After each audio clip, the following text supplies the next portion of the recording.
Boom. All right, sweet. Let's do it.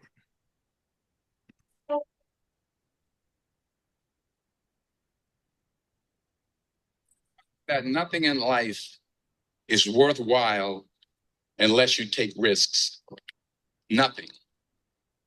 Nelson Mandela said, there is no passion to be found playing small and settling for a life that's less than the one you're capable of living. Now, I'm sure in your experiences in school and applying to college and picking your major and deciding what you want to do with life, I'm sure people have told you to make sure you have something to fall back on. Make sure you got something to fall back on, honey. But I never understood that concept, having something to fall back on. If I'm going to fall, I don't want to fall back on anything. I want to fall forward.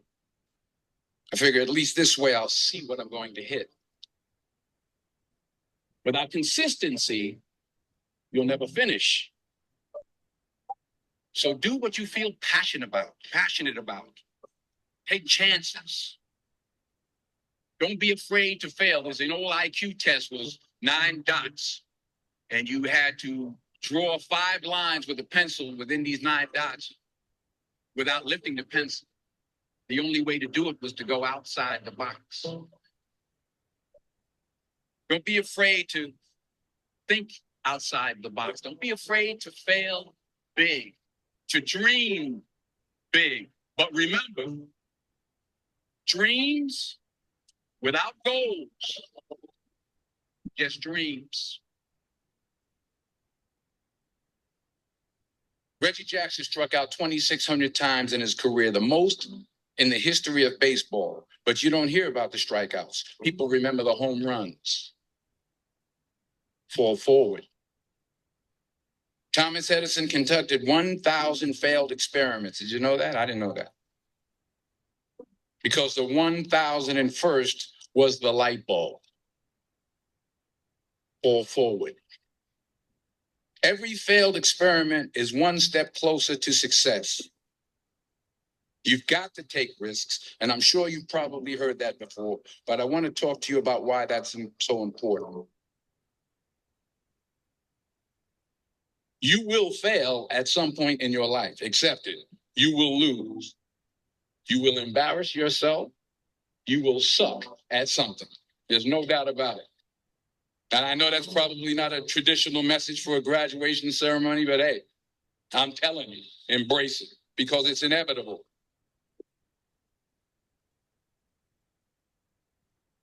In the acting business, you fail all the time. Early on in my career, I auditioned for a part in a Broadway musical.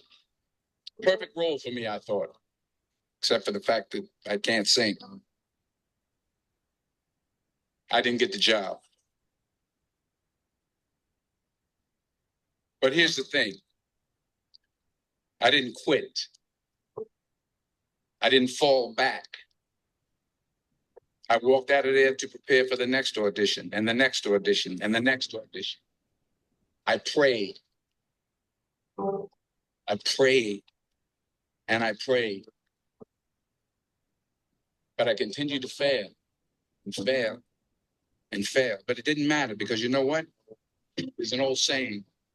You hang around the barbershop long enough, sooner or later, you're going to get a haircut. So you will catch a break. And I did catch a break. Last year, I did a play called Fences on Broadway. But here's the kicker. It was at the Court Theater.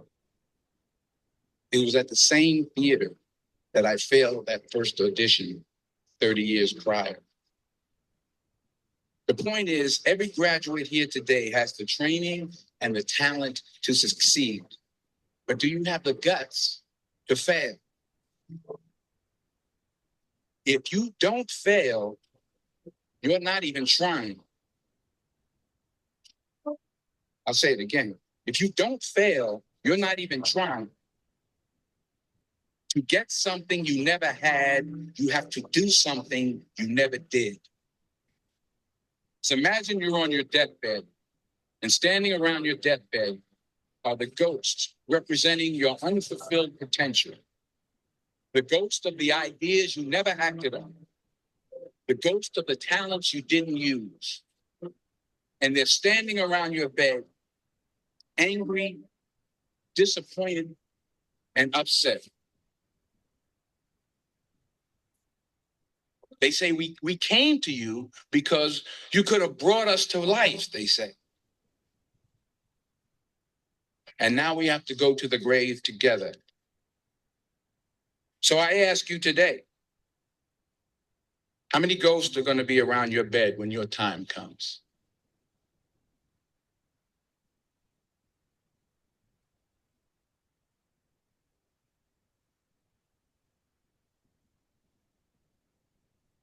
I just got back from South Africa. It's a beautiful country, but there are places there with terrible poverty that need help. And Africa is just the tip of the iceberg. The Middle East needs your help. Japan needs your help. Alabama needs your help. Tennessee needs your help. Louisiana needs your help. Philadelphia needs your help. The world needs a lot, and we need it from you. We really do. We need it from you young people. I mean, I'm not speaking for the rest of us up here, but I know I'm getting a little grayer. We need it from you, the young people, because remember this. You got to get out there. You got to give it everything you got, whether it's your time, your talent, your prayers, or your treasures. What are you going to do with what you have? I'm not talking about how much you have. Some of you are business majors. Some of you are theologians, nurses, sociologists. Some of you have money. Some of you have patience. Some of you have kindness. Some of you have love. Some of you have the gift of long suffering, whatever it is, whatever your gift is. What are you going to do with what you have? All right. Hey everybody, it's Tony Robbins. Listen, I'm on my way to the studio and Tony the sun Robbins. is setting on an opportunity. Go, Tony Robbins. Yeah, I love we it. can kind of stop right there. But yeah, that's a good video. That's a really good video. I was kind of taking notes right there. But that first thing, there is no passion to be found in playing small and settling for life that's less than one you're capable of living. That's actually my screensaver. Oh, wow. That quote right there, because it's one of my favorite quotes, and that's just it's pretty powerful because it's like, there really is no like true joy in doing something that you're not like capable of doing, right? At the end of the day, and it's like settling for something. And I think that was especially early on in my life, my biggest fear wasn't um, like failing. It was like the success. I would never like attempt things. Right? What's that quote? Like it's the poem, it's like our deepest fear is not that we're inadequate, our deepest fear is that we're powerful beyond measure. Like it's our light and our darkness that most frightens us. And that's something too that reminds you, it's like, there is no passion to be found playing small and selling for life it's less than one you're capable of living, right? So why not, go for everything you got, take risk. I love the saying of like, it talks about falling forward, right?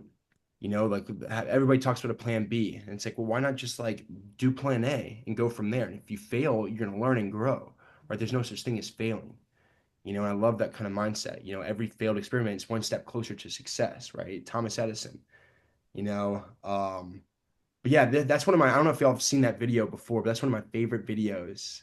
Yeah, Denzel is so tough. He's so tough. He's so I good. love him. I love him. Yeah, his whole demeanor is just yeah, Yeah. it's inspirational. I love the part that really resonated with me too was the like if you want something that you've never had, you have to do something that you've never done. Yeah. That part too, where it's like, I feel like a lot of people kind of get stuck into like the same routines of like trying the same things over and over again and going into like, Einstein's definition of like insanity, where you're like trying the same thing over and over and expecting a different result. And like, it's even something that I've struggled with myself too, is like, trying to come off of these and doing like the same routines and the same like or lack thereof, mental training and stuff like that to reinforce your resilience. And you can't really expect to get much better if you're just doing the same things over and over again and you're expecting different results. So I really like that part. Yeah, 100%. I love that a lot. And that's the definition of insanity Yeah. too. Just doing things over and over again, expecting different results. But yeah, I'm totally with you. You know, do you have like, it's easy to forget what the exact I wrote down that do you have the guts to fail? I forget what the first Right. line was, but it's like, but do you have the guts to fail? Right? I think that's really cool. It's like almost you want to look for failure. You want to look for stuff like that because that's how you learn and grow. Right. Right? And that's really cool if you think about it, Yeah. which is pretty awesome. And it just it goes to show too. I mean, at the end of the day, all these and Soren knows this because you've been to quite a few of these meetings. Like, life is all about perspective. It's all about how you look at things and how you respond to things and how you can view it because you always have a choice to view it in two ways, either positive and you can learn and grow from it, or negative, right? You can let it, Coach Sweeney used to always say you can always let it, shine you up or grind you up, right? And you're gonna let it grind you up or you're gonna let it shine you up, you know? And we always have that choice, which is kind of cool at the end of the day, and everybody's story is different. You get to choose your story, right? But yeah, what were your thoughts on that, Soren? Yeah, for sure. Like it's really about like how you tackle your like downfall, if you know what I mean.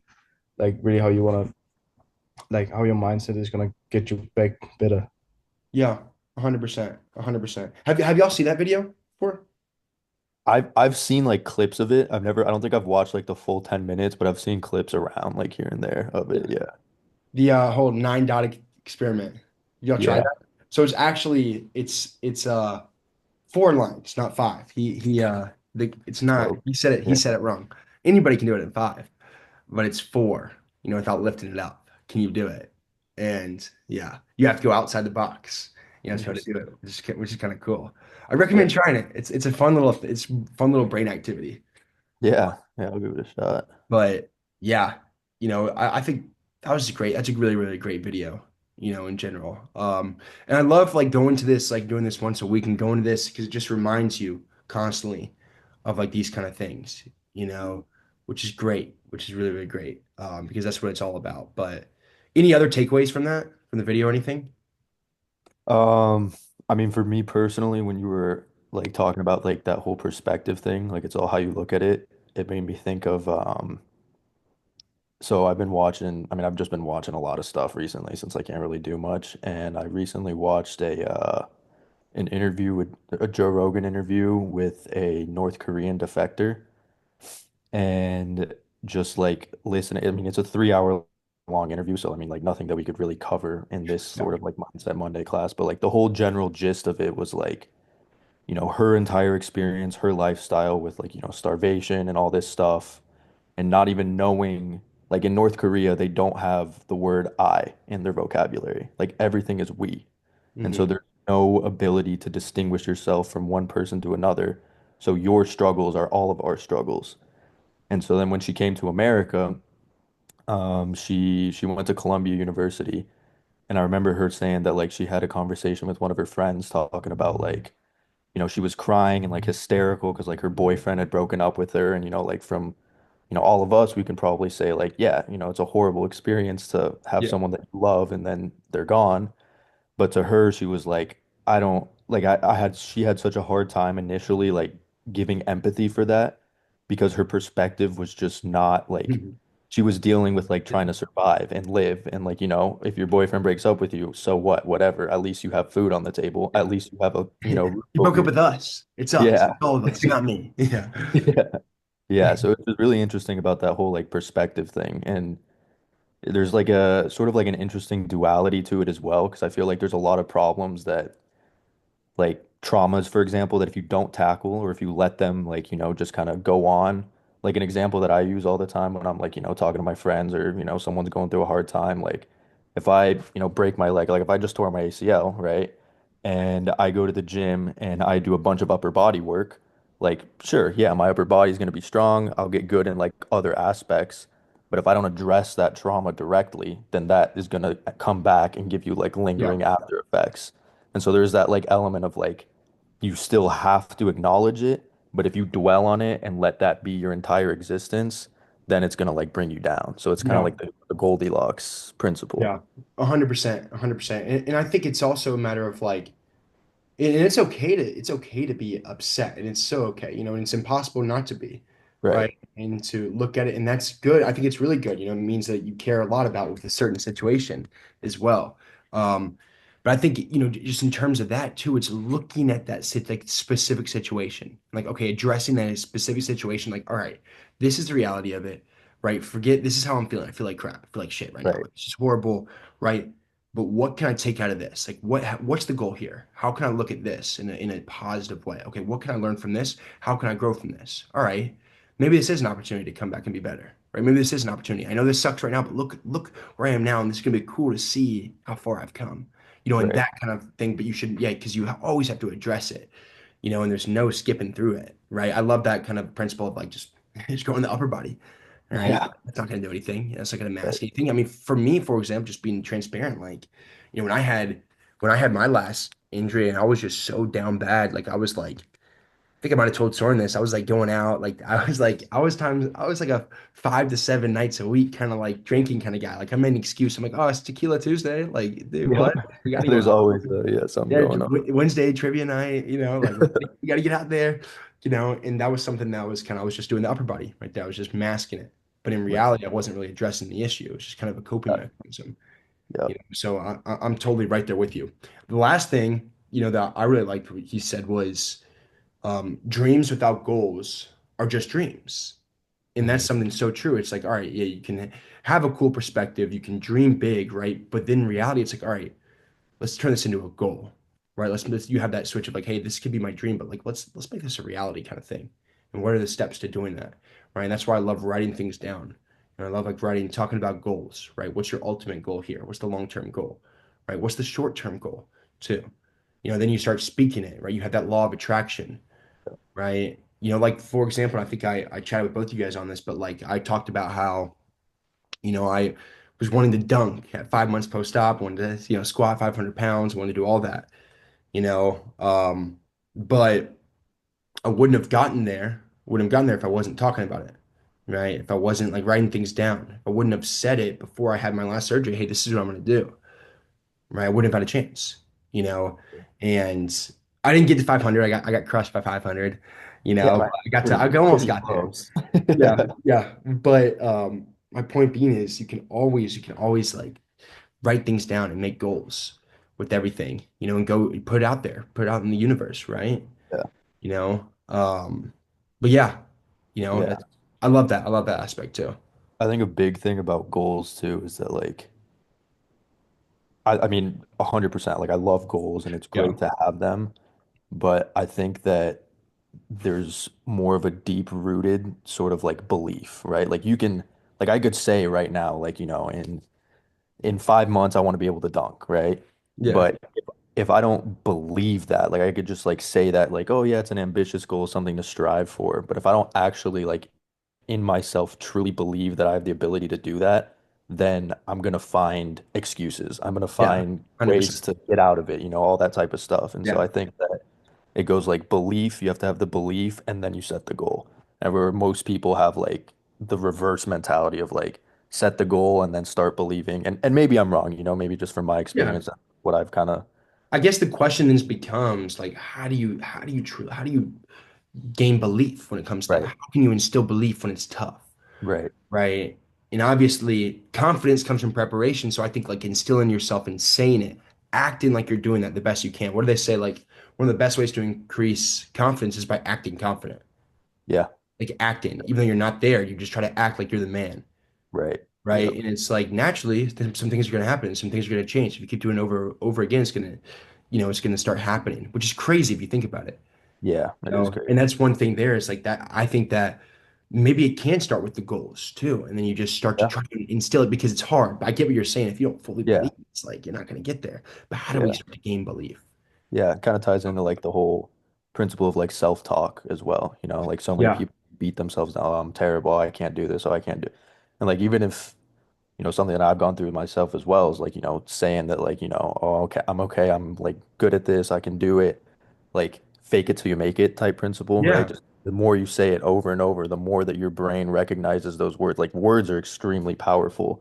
And I think the Yeah. precursor to belief. So it's like the words that you tell yourself lead to the belief, which then lead to the ability to achieve the goal. Exactly. Exactly. And that reminds me of forget what I saw a video that was like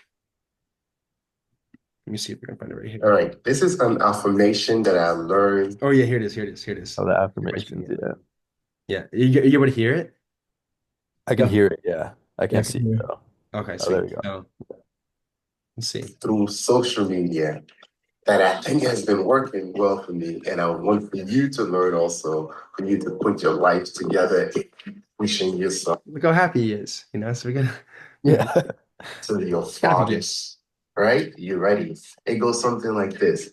Every day and in every way, I am getting better and better. You need to tell yourself this statement every time you wake up and before you go to bed. I mean, I've been using it. It's really good. So try and let me know. Just go every day and in every way. I am getting better and better. Every day and in every way, I am getting better and better. I learned this from a YouTuber and a social media influencer, and I've been using it. Check it out. Love the background music. Believer from Imagine Dragons. Um, but yeah, I mean that's something that I've tried that in the past too. And I honestly wasn't the most consistent with it, but I was a lot of times I love those self-talks. Mhm. Because at the end of the day, right, if you keep talking about it, keep doing it over and over again, right, you're gonna start to believe it, right? Then you just start instilling it, right? You're hearing it, right? It becomes your thoughts, you know, and what is it? Your thoughts become your actions at the end of the day. Your actions become your habits, right? Your habits become your personality or your identity, and then that becomes your destiny, right? I'm probably messed up the order there, I but mean, yeah, that was pretty something good. like that, something like that. But yeah, give it a try, and you guys are both in very like different stages, but it's like both like in different ways, some horrible stages, right? You're just at the start of this stage where it's like, dang, like, I got a long way to go, right? And this sucks. Like you're feeling that physical pain, and it's just like, dang, I can't even walk right now. I mean, that's probably the worst phase in general to be in, right? Like physically, but Soren's in that phase where it's like, all right, I've been doing work for so long. I've been doing stuff for so long. I'm making progress, but it's like, dude, I still got a long way to go. And there's that, I always struggle with that phase, potentially even more, where it's like, dang, I still have so much more, like a further way to go. And it's like, I've already been crushing it. I've been grinding, like, and getting results, but it's like, dang, I'm so far. Right. And that's where, like I said, like I was telling you this the other day, like it's just that 1 day battle is all I can talk, like all you can do, right? And just treat every day like a Super Bowl, right? And did you, at the end of the day, get better, right? Did you at the end of the day, like, you're looking back, like, okay, did I get better, right? When you lay your head in the pillow at night, did I win today? If you just keep stacking up those wins and just focus at 1 day at a time, that's when you're gonna wake up and be like, wow, I'm so far along. I'm feeling great. I'm back and I'm better. And it's just that 1 day battle, and it's tough. It's so hard. It's so much easier said than done. But I just challenge you guys to really focus on that. Really think to yourself at the end of each day, like, hey, did I get better today? And if the answer is yes, then awesome, I win, right? Every day's a Super Bowl, you know. But yeah, does that make sense, Soren? Yeah, it does. Does like putting it out and like Yeah, yeah, it's tough to like put words into it, but I really understand it, you know. yeah, 100%.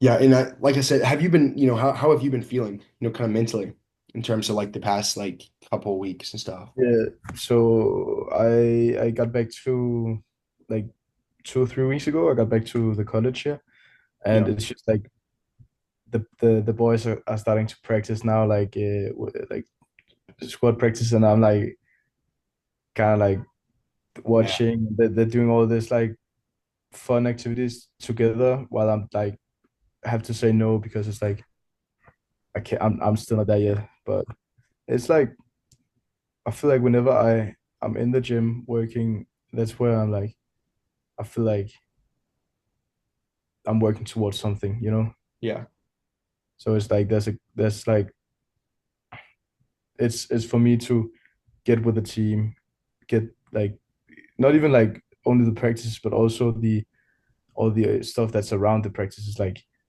be outside juggling with the ball or something like that, you know. yeah. No, I'm with you, dude. It's it's a whole lifestyle in general, you know, and it sucks. It does suck. I mean, it is the most lonely world when you're injured. You know, that loneliness of like, dang, you're not even like a part of the team. You feel like you're a part of the team, but you're not really there, right? And that's when it's super tough. And that's why like meetings like this are so important, you know, and then just like the people around you, having a good support system, you know, and like let me know if you need anything with anything, you know, just holler at me, text me, you know, let me know. Because it's such a tough time when it comes to stuff like that. I remember being in that exact phase of like, dang, I'm like able to do some stuff, but I'm not there and I can't do anything. And your relationships kind of, you know, you realize that a lot of your relationships are because of the sport. You know, and you're like you're not as close to the people that you thought you were. And a lot of times the people grow by going through battle together, like doing things tough together, going through training together, right? And so when you're not able to do that, it's like, dang, you're not even growing, right? Together with your teammates, which sucks, you know. But yeah, man, I think it's just, you know, all about, and it's cool too because you'll see like who some of your real friends are, like really are too. Yeah. You know, the people that are with you and will hang out and like stay back with you. That's what was really cool to me because I had one guy that would always do that, you know, with me and just would hang out with me. And when other people were doing stuff, and he'd be like, "No, I'm good," and he'd hang out with me, and that was really cool because I didn't have that side of him, you know. And you'll start having new friends, and it's really cool because of that. But yeah, man, it is tough. It is really tough. But I would just say, you know, just really try to like, you know, reach out to people around you, you Yeah. know, and even if it is your buddies, you could just like, even if it was tough, but ask them like, hey, you know, can we hang here? I can't do that. Like I said, maybe we can hang here tonight, you know, or stuff like that, you know, but it's tough and people don't understand as well. Like the people that are out there, I didn't understand, you know, you don't really understand. You look at injured people, you're like, ah, they're so lucky they don't have to practice. And then it's like, nah, it's not lucky. It's horrible, you know. But yeah, does that make sense? Yeah. Yeah. It does. Yeah. Yeah. It's tough, you know. And Luca, any advice on that for Soren? I mean, for me, it's difficult to kind of give advice in that situation because I I unfortunately did never really have the privilege of like getting onto a team here in Mhm. college, university. So it's for me, I guess like, and I'm also not the best at like communicating with people and staying in touch, like with all my buddies from like back home and all that stuff. But I do notice that, at the end of the day, as human beings, like we are wired to be pack animals. Like we are not solo, on everything. Of course, there's introverts, there's extroverts. Sometimes you just need your time alone to reset, recharge. But the more that you're able to connect with your peers, whether that's your teammates or your friends or your classmates or whatever it is, the better that you will be feeling mentally in terms of just that like connection, right? Because like I know, like for me, the past 4 years have been lonely, and I don't have the trainers even really to go to, or like the nutritionist or any of that stuff. So I'm like, I'm everything to myself, right? Like I'm my own personal trainer, I'm my own nutritionist, I'm my own, doing all that stuff. And like to a certain extent, like I kind of told myself, like, okay, this is the time to kind of just shut everything out, shut down, grind, and then, then reap the rewards. But kind of back to what I was saying earlier, it's all about the balance, right? Like you gotta have your nights where you're like, nah, I can't go out, I gotta stay in, I gotta relax, but then you also have to like give yourself some grace and tell yourself that, hey, I can go out, or I can, go do this, or I should go hang out with my friends and do that stuff. Because that was my, and still is my biggest problem, is that like I'm sad, so I don't want to go out, and then I get more sad because I'm alone. As opposed to like if I was sad and just pushed myself through and said, okay, I know I feel like crap. I know I don't want to go out, but like once I go out, I'll feel better. Same thing with like lifting, right? Like I don't want to wake up early and go hit this lift, but I know that after I do, most likely in most cases, I will feel better after it, right? Yeah. That's just kind of like my perspective on it, I guess. Yeah, no, that's great. And I think it's all about, yeah, that balance too. You know, I think that's really great. And I think another thing too is just in as men too, it's hard to do this because you naturally want to keep things to yourself. And you don't want to seem like you're soft or anything. And it was just hard to communicate it too. Yeah. I'm like, nobody cares. Like, I'm like, what? You know, I it was hard to communicate it, but I would just say, at any point too, Soren, like I know we have these conversations which are great, just to know that you're, you're not alone. That's just so common. Yeah. But, talk to your trainers about it too, right? I had one trainer that I sort of brought that up to, and I was like so nervous to talk about it. And I was like, yeah, I'm gonna be honest, I'm like really, like I'm kind of down. I'm like depressed. And she was amazing. She was so helpful with me. And she's like, that's so common. And she actually introduced me to like a little psychologist, that I talked to and everything. But it was good just because it's like, all right, you're not alone in this. I felt like somebody understood and everything. And that was just very, very just, kind of relieving kind of feeling of that. So I would just say it's tough to talk about it, but I would encourage you to, just don't be afraid to talk about how you feel in general, Yeah, with people at certain moments like that, you know. But yeah, it's all about that balance in life as well. But I hope that was helpful. yeah. This whole session has been very good. Like Good, brother. listening to both you guys' point of views, like it's been very great. Yeah, yeah. And Luke is just getting started, dude. He's getting started. Um, Yeah. yeah, he's already been an incredible asset to, this whole Nehab Academy, which is really cool. He's already been, being like, hey, this is how we can make this better. This is how we can make this better. And I'm like, oh my gosh, this is awesome. He's really smart. And I'm thinking, down the road, he could be, a coach, down the road as well. Maybe you could too, Soren, down the road. But we just got to get you back out there and better than ever before first. And I want to look at your schedule too, because I just made some adjustments to everything and added in more stuff, and there's gonna be a lot better exercises as well. And we're gonna really focus on each phase individually right Yeah, now, Soren. And you're at that yeah, stage now where you can start really doing that, and start focusing on even like plyometrics. We're gonna start doing like some eccentric plyometrics, really focus on that phase, right? And we're gonna go through all the triphasic training and stuff like that. And we're gonna throw in some more bulletproof knees exercises as well. I'm gonna do that to your schedule. But let me know how that goes too. that sounds great. Yeah. Yeah, awesome. Awesome. Now this call is gonna end within like 30 seconds. We have like less than a minute left. But any last like minute questions or anything? It No. was a pleasure to meet you, Soren, and I hope you get better and are able to get back to your team, man. Good luck with Yeah, everything. he's a baller. He's a baller. He's going to. Good to meet you too. Yeah. Amazing. Good Awesome. luck. All right, fellas. Well, great talking to you guys, and we'll chat later. All right. Alrighty. See See you, ya. Matthew. Bye.